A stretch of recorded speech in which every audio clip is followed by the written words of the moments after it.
Sir! Sir, malinis na po ito. Yung ano na lang, yan na lang isusuot mo, sir, pang piloto. Yung na lang plansyahin ko, ha? Oh, salamat, Manang. Hindi, huwag na yung sa piloto. Okay lang ho. Hindi naman ho ako lilipad ng aeroplano. O, sir, saan kayo pupunta? Pupunta ako ng Singapore. Susunduin ko si Mama Emma. Talaga, sir? Malapit na kayo magkabalikan, sir. Sana naman, sir. Alam mo naman, team asawa kami. Forever! Yes! Nakasalamat ho, Manang. Sana matupad yung sinasabi niya. Pagdasal na lang ho ninyo, ha? Hindi Sir? ko alam ang mangyayari dun. Sir, sa lahat ng santo at santa, itadasal namin, sir. Salamat, Manang. Ay, nako. Aro? Ay! Anak ng Judas, kampo ni Satanas. Ay, ma'am, sorry, kampo ni Satanas. Ano ba? Ma'am, kinulat niyo ako eh. Kinulat mo ako yung mga kampo ng mga kakosa mo. Eh, sorry, ma'am. Sorry. Hindi ko sinasadya. Sorry. Ang dami mong sinasabi, Loring. Hindi mo ikaw kinakausap ko, di ba? Oo. Ito nga dyan. Rom, di mo naman sinabi na may flight pala ka ni Chandler. Hindi ko naman kailangan sabihin sa'yo kung anong schedule ko, eh.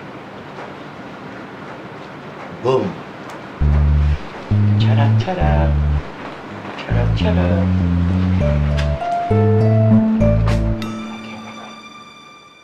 Ay, talaga po, Manang Loling. Naku, edi magkakatuluyan na sina Ma'am Emma at Sir Rom. Yan talaga ang gagawin na sa Rome. Iuwi na dito si Ma'am Emma, tapos mabubuo ng pamilya nila. Nakakatuwa naman po. Manguhula ka na pala ngayon, Loling. Ay, Ma'am Georgia.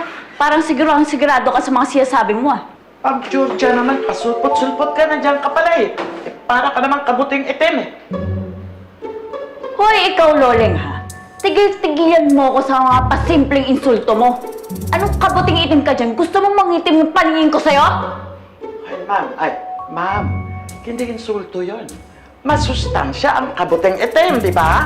Ilalagay niyan sa pansit eh. Ganon. Tigilan niyo ako sa mga pang-aasar niyo, ah. At ikaw, bakit hindi mo sa akin sinabi na pupunta pala ng Singapore si Rome? Hindi mo man lang pinigilan, pinag-impake mo pa? Ay, selas ka na. Gusto mo ipag-impake kita para makalayas ka na rito? Nangaasar ka ba? Yan naman talagang gagawin niyo eh. Di ba? Gusto mo talagang mapaalis dito, eh, no? Ay, hindi ma'am. Hindi po. Baka gusto niyong sumunod sa Singapore. Kay Sir Rome, ipag-impake ko kayo. Di ba, ma'am? Ganda, no?